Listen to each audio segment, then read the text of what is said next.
Hey everyone, welcome back to Here in Apologetics. This is the beginning of a new lecture series I'm going to do where I'm going to argue that Christianity is true. This is part one of a 10-part lecture series, and today I'm going to talk about the importance of truth and how that relates to Christianity being true. So let's begin. Section one, we're just going to introduce the project and what's going on here. So before I get into the slide and what's going on here, I want to say this is going to be part of 10 videos. So this is going to be a playlist. So if you're checking it out, months after this video is out, there's going to be a playlist down below, Cumulative Case for Christianity. You can just follow up to part two. But for now, let's dive into it. So Blaise Pascal once said, "Let us weigh the gain and the loss in wagering that God is. Let us estimate these two chances. If you gain all. If you lose nothing. Wager then, without hesitation, that he is." So obviously Pascal's wagers come under a lot of controversy, and we're going to talk about that more towards the end of the series. But all I want you to do here is think about the possibility of knowing God. Say you're not a Christian, maybe you're a mere theist, or an atheist, agnostic, something about that. And I'm not even saying like trying to like force you with my hammer, like believe in God. Come on, man. But just think about what you could gain if you came to know God. Say that you were convinced or that you did commit to believe in God. And there's something there's something there that we're going to hit at again at the end of this series. If God exists, there's nothing more meaningful than discovering him. God is a perfect being. What would be more valuable than knowing something that's absolutely perfect with no imperfections? So this series is going to serve as my cumulative case for Christian theism. We're going to talk today about truth, and we're going to get into like necessary foundations and looking at arguments from like contingency and design and moral knowledge and limits and so much more. So this is just the beginning of a very exciting series. I hope you stay tuned. The question I want you to think about is like, would you follow the truth wherever it leads? Islam, atheism, Hinduism, Christianity? I mean, I think for me, I would say yes. I want to follow what's true, and like have beliefs that make the most sense. So I'd encourage you to like have the same mindset. Like if Islam is true, like you become a Muslim, or if atheism is true, you become an atheist. If Christianity is true, like I think it is, then you become a Christian. Hopefully, is the point of this. So, are you willing to follow the truth wherever it leads, even if it leads to a conclusion you don't like? You see, we eat food because it helps us to survive, engage in politics because we want what's best for society, and we should pursue truth because it helps us live out our best life. I think about it this way. I think about truth as like this thing that exists that's like out there. And it's like I should pursue what's true in the way I live and what I believe, and all these things, because truth just seems so intrinsically valuable. Why would you want to follow a lie? We're all imperfect humans who carry with us biases and presuppositions, and we have to recognize that. I can be like, yeah, truth, man. I'm just following, I'm crushing it. But in reality, like Zach, like I'm very imperfect and I have so many biases and presuppositions that are going to affect what I believe and why I believe it. And we have to recognize those presuppositions and try to use them, and understand them in our pursuit of truth. So after a friend died, this was after my sophomore year of high school, I had a million questions and no answers. It was the first time in my life where I really thought about like, does God exist? Is heaven real? Things like this. And now I've been studying this for a few years and I have 10 million questions and a couple decent answers, I think. And one of them is like, yes, Christianity is true. Heaven is real, things like that. And we're going to dive into that. So get excited. So questioning our beliefs should be a common occurrence as seekers of truth.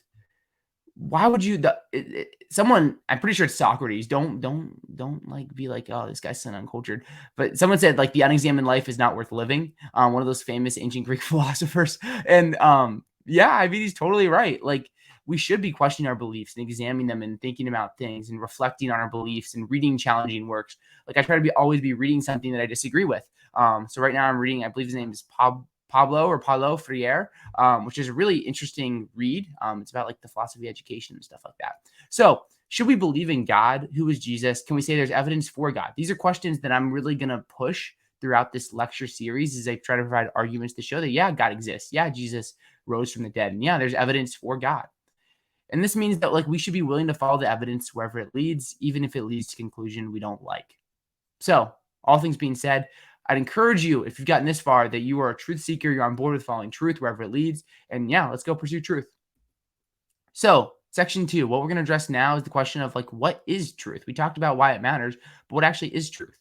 So a common objection, like I've heard this from friends before, is like, if there's over 3,000 gods, how can we even come to know what is true with regards to like God and religion? Like, don't use Zach the Christian, just have like one of the 3,000 gods out there. And what I want to say is that we have to understand there's many theories of truth. And I'm going to throw a bunch at you, but don't worry, it's not like I understand all this stuff. But there's things like the correspondence theory, the coherence theory, realism, pluralism, the deflationary theory, and many, many more. But for me personally, when I think about truth, I really like what Aristotle said. He said that to say of what is that it is, or what is not that it is not. So my translation of that is like beliefs are true if they correspond to reality. For example, the claim that Zach Zeckler is making a podcast in August 2022 is a true claim if it actually corresponds to the world. So if I said that Zach Zeckler is making this podcast in August of 2022, that's a false claim because I'm actually making it in September of 2022. I'm just really behind, and I was hoping to have this recorded in August, but it's actually September when I'm doing this. So yeah. But the same thing could be extended to God. Like if I say that God exists and that claim actually corresponds to the world we live in and that God actually exists in this world, then that claim is true and there's a true claim right there. So I think that's sort of the foundation of trying to understand like what is truth. It's something that corresponds to the actual world. So this would be known as something like the correspondence theory. All right, section 3. Why does truth matter? So we hinted at this, but there's questions like, is the existence of God even relevant? Why can't we just like live our life and do what we want? It doesn't seem like this like God thing is making much of an impact in like our daily life. Though I do need God to really step up for Leeds United because we're kind of struggling right now. But here's why truth matters beyond Leeds United. So first, you're going to die, and the truth can impact what happens after death. Different views of things would say that like, hey, you would have to be following maybe a particular religious tradition, like certain models of Christianity. And if not, that's going to impact what happens to you after death. Second, we generally just live our lives based off of what we think is true. We explore because we think understanding the world is good. That's why some explorers are good. Or maybe they thought like getting gold is good because it's going to make me happy. So different things like that. We pursue, like, say, relationships with other people because we think that that's going to make us happy having those relationships. Finally, truth is just valuable in and of itself. It's a beautiful thing and it's just worth discovering. Truth is so good. It's so beautiful. And like the more I just ponder and think about like what is true, I'm like, wow, that's really cool. And like some of these like podcast conversations I've had, like I just walk away from them I'm like, dang, this is just so cool to think about these things. And like, wow, that actually happened, or that's actually like a good idea. I'm just like, it just gets me thinking, and I just love that. And obviously, I think the most valuable thing you could come to know is God. God is a perfect being with no imperfections, no limitations, nothing like that. So knowing God, just like a absolutely perfect being, is something that's just incredible. And if it's true, it's worth knowing, like whatever the cost, in my opinion. So section 4, how do we know what's true? We talked about like the beauty of truth and why it matters. Then like, how do we get into like the nitty gritty work of actually trying to understand like what is true? So it seems to me at least epistemically possible that we could be living in the matrix. Maybe this like computer is an illusion. This podcast is an illusion. Maybe there's like some dude, some alien out there that actually put in your brain that you're watching this podcast and you just like, you're actually dreaming right now. And yeah, maybe you actually aren't actually believing you actually aren't watching this podcast. You just think you are. So these things are at least epistemically possible. So how can we rule them out? I really like Michael Huemer and like Phil's phenomenal conservatism. So he says that like, if it seems to us that P, then in the absence of defeaters, S thereby has at least some degree of justification for believing that P. So for example, if it's intuitively obvious that the external world exists, then there is some sort of justification for the reality of the external world. So since you like have this intuitively obvious belief that like, yeah, there's no alien just like plugging memories into my brain of me listening to this podcast, that's some degree of justification to show that like, yeah, you actually are listening or watching to this podcast right now. And it's on the burden of someone saying like, hey, it's actually an alien, to actually provide some sort of like really good reason to think that it's the alien rather than just your intuitive seeming of the world. So I think that's a really, obviously there's objections and counter objections, but I think it's just a really like grounded account of just explaining how we can come to know something. Because phenomenal conservatism says we can know something about the world just by trusting our seemings about the world. So, but obviously the question then becomes, how can we go further? There's a lot of things like, say, the existence of God that are very controversial. And that's where we're going to have to kick into some more tools. So there's 3 famous laws that are like the basic laws of like thought or logic. The first one is like the law of identity. This is going to help us discover truth. It's basically just that something is equivalent to itself. For example, A is equivalent to A. A rose is a rose. Object B is object B, not object C, D, or E. You are you. You're not a cow, a table, unless cows can listen to podcasts. And if you are, then sorry. Or me, like you're you.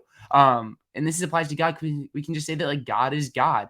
God is just God. And that's going to help us understand that like we aren't God. So Yeah, the law of identity is super helpful. Then there's the law of non-contradiction, which says that like two contradictory propositions can't be true at the same time. So, for example, if I say that God exists in our world, then the claim that God does not exist in our world would be false because it contradicts that statement. God exists in our world. So this is helpful when we can't say like you can't be like, oh, God exists and God doesn't exist, because that's going to derive a contradiction, which kind of plays into like the law of the excluded mood. So this says that either a proposition is true or its negation is true. So, for example, either Jesus rose from the dead or Jesus did not rise from the dead. It's like there's no middle ground here. Either Jesus rose from the dead or he didn't rise from the dead. Like those are the two options, and one of them is true, and like that's that. So it's going to remove that space for absence of belief. And I understand, like, at times it's rational to withhold judgment. But when looking at questions like the truth of Christianity or any religion, or like God's existence, we're going to pretty much always fall into like either it's true or it's not. And we have to look at the reasons to think it's true and the reason to think that it's not. Okay, section 5. How can we discover truth? So what I want to do is talk about a few tools that we can use to try to understand what is true. So first is the tool of reason. This is our ability to think and make judgments about the world. So this is like astrophysics, philosophy, cooking. They all champion reason. Reason is so a part of our world that we don't even like think about that we're using it so often. But yeah, it's just it fills our world. We can construct arguments that lead to conclusions. So, for example, like premise 1, all men are mortals. Premise 2, Socrates is a man. And the conclusion is therefore Socrates is mortal. That's just like follows from the premises. And there's a conclusion, and you can't deny the conclusion that Socrates is mortal without denying a premise.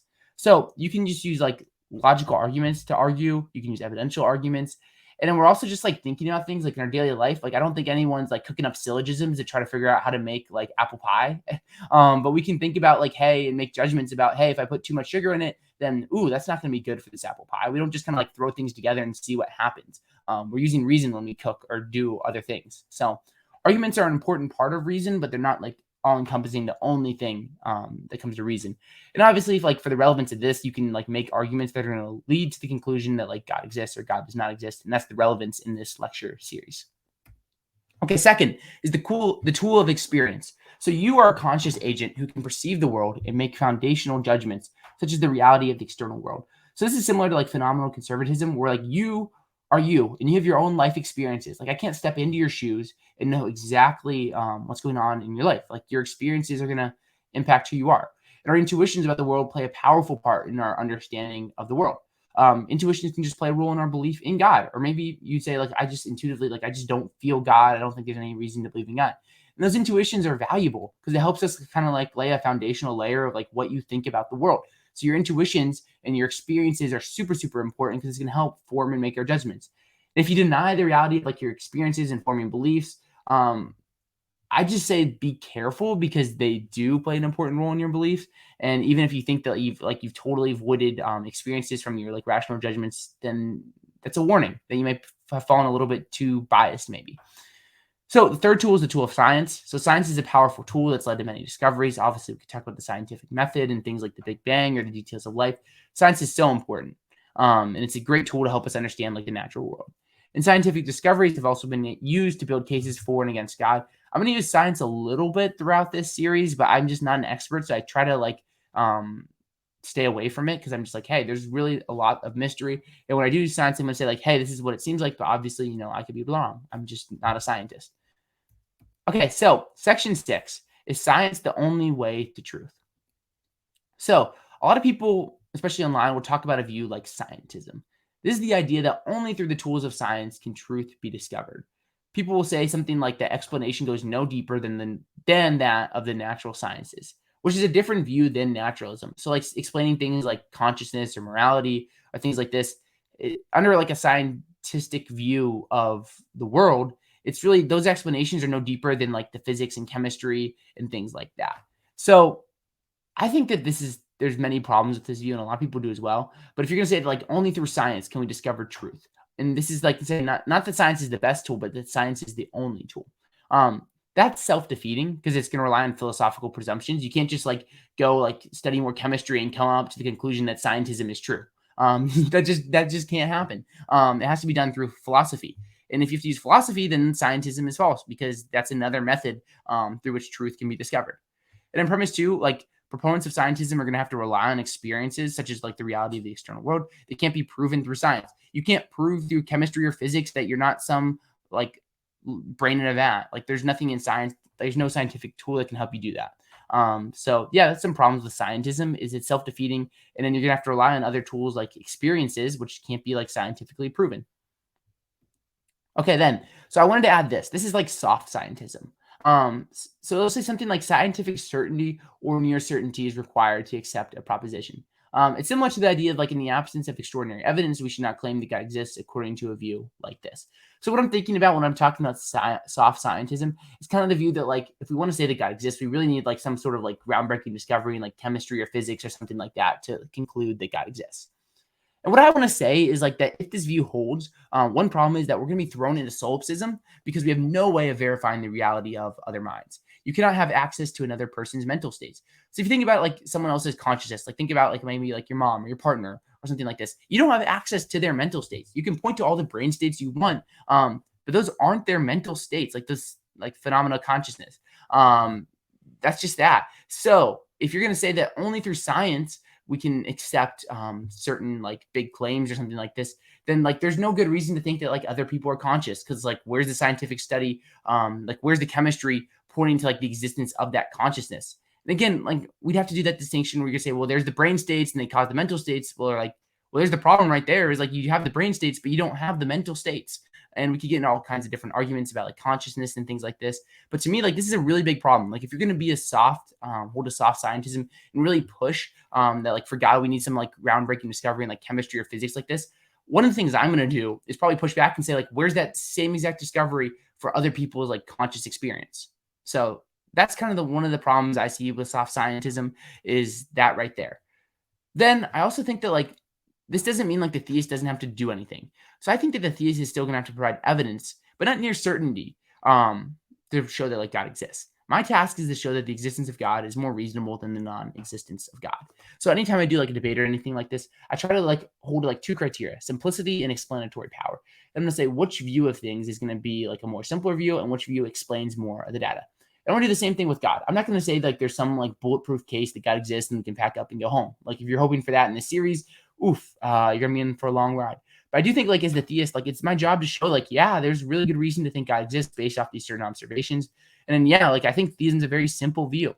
And like that's the kind of case I'm gonna make throughout this lecture series. Okay, so just to review, in section 1, we talked about introducing this project and talked about the importance of truth and why it matters. In section 2, we talked about what is truth, something that corresponds to reality. In section 3, I talked about why truth matters for a variety of reasons, but just think about truth is just beautiful. And there's something really, really great about coming to know truth. In section 4, we talked about how do we know what's true. We talked about things like the laws of identity, the law of non-contradiction, the law of excluded middle. We also talked about how we can discover truth for different tools like reason and science and experience. And we wrap things up saying that science is not the only way to truth. There's many problems with scientism, like it's being self-defeating. And yeah, that's that. In video 2, we're going to be arguing for foundation. If you, I encourage you to check that playlist down below, and you can just follow along with this whole lecture series and listen to it in one run, treating this a little bit like an audio book. And yeah, that's that. So thank you everyone for tuning in. Have a God bless, and have a God bless. God bless, and we'll see you in video 2. So peace.